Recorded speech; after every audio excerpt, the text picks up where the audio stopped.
So we did a few word problems in the last section, and now we're going to build on this and focus exclusively on word problems with linear equations and different types of problems. The big thing that I want you all to remember is that when you are solving word problems, you want to make sure you read the problem carefully to make sure that you understand the situation, what's given and what are you asked to find. Also, don't overlook sketching a diagram or a picture of what's going on because that can really help you understand the situation. Also, pick out any key information or words or figure out what formulas you may need to use. The first thing you want to do when you start solving a particular application problem is to define a variable. Make sure that you're specific on how you define a variable because it will help you to go to the next step, which is writing your equation.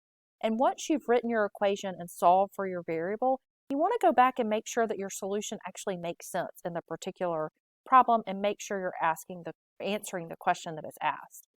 So let's take a look. The first one, you all worked on this when we did some problems on the board when we talked about percents. And even though you can use this or solve these problems using some common sense methods, there also are some general formulas for you to use. We can say that the sale price, if you've got something that's discounted, is going to be your original price times 100% minus whatever your discounted percent is. And you have done this, maybe not in this particular fashion, but something very similar to it when you're working the problems on the board. Now, we also have some problems where we may have a markup. So instead of subtracting our percent, we're actually going to add it. So it's going to be your original price times 100% plus our markup percent. And we're going to go through a few examples here to illustrate these. So if we look at this first example, they tell us, or they want us to find the original price of a shirt that was marked 30% off and rang up at $54. So first we wanted to find our variable as X is the original price of the shirt. And then when we just dump this information into our equation, we know that the sale price is 54. We're looking for the original price. Now, when we talk about percents, we're going to multiply this by 100% minus our discount percent, which is 30. Now, we know when we're actually solving this math problem, we've got to convert our percents to decimals. So 100% converted to a decimal is just 1, and 30% is going to be 0.3. So we know that 1 minus 0.3 equals 0.7. So now we have a pretty easy equation to solve. Now we can just divide both sides of our equation by 0.7, and we end up getting that X equals $77.14. When we're talking about money, you do always want to round to the hundred spot since that's going to be our cents. Okay, so let's keep going and taking a look at a few more examples. So that now they want us to find what is the sale price of a shirt that is originally $28 and is discounted 20% off. So X is going to be our sale price. So this is a little bit different than our previous problem. And so our equation is going to be X equals our original price, which is $28.25, times 100%, which if we convert that to a decimal is just 1, and then minus our discounted price, which is our discounted percentage, which is 0.2. So our sale price is just going to be that $28.25 times 1 minus 0.2, which is 0.8. And if we punch that on your calculator, you end up finding that X equals $22.60. Again, if you wanted to work this the way you did before on the board and you still can work it accurately, that is totally fine. Now let's look at the last time when really we're talking about a markup. You had something very similar to this on the board. And again, we're talking about the sophomore class trying to make some money by selling spring break t-shirts. So they tell us the markup here is 20%, and they tell us that they want the selling price to be $25, and they want you to find the wholesale price. So I'm going to let X equal the wholesale price. And when I'm setting up my equation, we know our sale price is 25, and my wholesale price or my original price is really just X and it's 100%, which is written as 1, and now I'm adding because I've got a markup, plus 20% or 0.2. So I have 25 equals x times 1.2, and when you punch this in your calculator, you end up finding that the wholesale price, or the original price, is $20.83. So the sophomore class isn't making that much money off of each shirt, so maybe they want to think about having a little higher markup there so they can make some more money. So now let's move on into consecutive integers. So when we talk about consecutive integers, I want you to think about some examples. So if we're talking about consecutive integers, you may think of an integer, integers like 1, 2, and 3, and so on. And you notice here that we're increasing by 1 each time. So if we're representing our consecutive integers by variables, we could call our first integer x. And you notice that we were just adding 1 to each of our numbers here. And so when we represent these as variables, if our first integer is x, then our second is going to be x plus 1, which makes our third going to be x plus 2. And we can keep going. Our next integer would be x plus 3, and so on. Now, when we're talking about consecutive even integers, if you think of an example of consecutive even integers, you may think of 2, 4, 6, 8, and so on. Now again, if we label our first integer as just x, you notice that when we're talking about consecutive even integers that they all have this difference of 2. So our second consecutive even integer would just be x plus 2. And then our third would end up being 2 more, which would give us x plus 4. And you could keep going. The next consecutive even integer would be x plus 6. So finally, let's look if we had consecutive odd integers. And an example of consecutive odd integers would maybe be 3, 5, 7, 9, and you could keep going like this. And even though these are odd numbers, you notice that the difference is still 2. So we actually set this up in the same way we did with consecutive even integers. Our first integer we would just represent as x.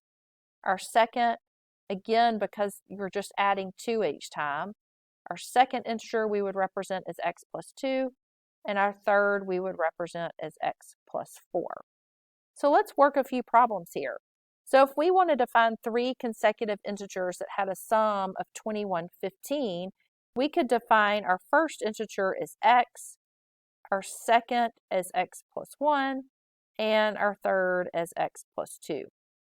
And so then when we set up our equation, we're going to add all 3 of these integers together, and they're going to add together to give us 2115. And now we have a pretty simple equation to solve. And so we have 3x plus 3 equals 2115. And we'll subtract 3 from both sides. And ultimately, we end up getting that x equals 704. And so if we're looking for all 3 consecutive integers, it's going to be 704, 705, and then 706 are going to be our 3 consecutive integers. So let's move on and talk about consecutive even and odd. So consecutive even integers, again, our first consecutive integer is going to be x. And then when we're talking about consecutive even, our second integer is going to be x plus 2. And then our next integer is going to be x plus 4. Again, we're just adding 2 each time. So in this particular problem, they say the sum of these first 3 integers, first 3 consecutive even integers, is going to be 5,748. So now we can just create our equation, x plus 2 plus x plus 4 equals 5748. And now we've got a pretty simple equation to solve. And we can go about it going and solving for x. So we get 3x equals 5742. And so you end up finding that x equals 1914. So if x is 1914, then you need to think about what are your next consecutive even integers. So 1914, 1916, and then 1918 are going to be our 3 consecutive even integers that fit this situation. And last but not least, if we have consecutive odd integers, what we want to do here, again, we're going to set this up the same way we would for consecutive even integers, but the problem should be set up such that our first integer should be odd. So our third integer would still be x plus 4. We set up our same equation here, but with a different sum, in this case, which is 165. So now we're just going to solve for x, and we end up that x is going to be 53. So if x is 53, my next odd integers are 55 and 57. So now let's move on and take a look at work problems. Now when we talk about work problems, we first need to define what the rate is. And the rate that we will find is going to be the amount of work that is completed. And what we will talk about in this situation is the amount of work completed in 1 hour. So let's look at this particular example. So here they tell us that Connie can clean her house in 2 hours. And they tell us if Alvaro helps, the two of them together can clean their house in 1 hour and 15 minutes. So they want to ask, how long could it take Alvaro working alone? So first of all, does everybody agree, hopefully you do, that if we take Connie, whatever Connie's rate is, and if we add it to Alvaro's rate, then it's going to equal their rate together. So let's talk about this. First, we need to define our variable. They're asking for the time it's going to take for Alvaro working alone. So I'm going to just call my variable capital A, and it's going to be the time in hours, because we're talking about hours here, for Alvaro cleaning alone. Okay, so now we have to figure out what is Connie's rate. If Connie can clean the entire house in 2 hours, then you need to ask yourself, how much of the house could she clean in 1 hour? And so if she can clean the whole house in 2 hours, then she can actually clean 1/2 of the class, or excuse me, 1/2 of the house in 2 hours. You see, we just ended up taking the reciprocal there of 2. Now, if we think of Alvaro, we know that he can clean the house in A hours. So his rate would just be 1 over A is his rate. And I'll highlight this so you can see where I pulled his rate. Now, lastly, they tell us over here that together they can clean the house in 1 hour and 15 minutes. Well, we've got 2 different units of time that we want to pull together in one. So if you think the other ones are in a unit of hours, so we need to change this to a unit of hours. So how many, if you've got 15 minutes, how many hours of that is that? Yes, it's just 1 1/4 hours. So we don't usually, when we talk about equations, use mixed numbers. So we do want to turn that into an improper fraction, which is going to be 5/4 hours. So that's how long it takes them working together. So if we're going to do their rate together, it's going to be 1 over 5 over 4. So we end up having this equation that we can solve. 1/2 plus 1 over A. Now when we have a fraction divided by a fraction here, remember we want to invert and multiply. So you have 1 times 4 over 5. So we can simplify that fraction. So we have 1/2 plus 1 over A equals 4/5. And we'll use what we have done before for you to come back and solve this equation using the LCD. So why don't you pause this and you can come back for the answer. So now you can check your answer. You found out that his time was 10 over 3, and you convert that to a mixed number. which you then convert to hours and minutes.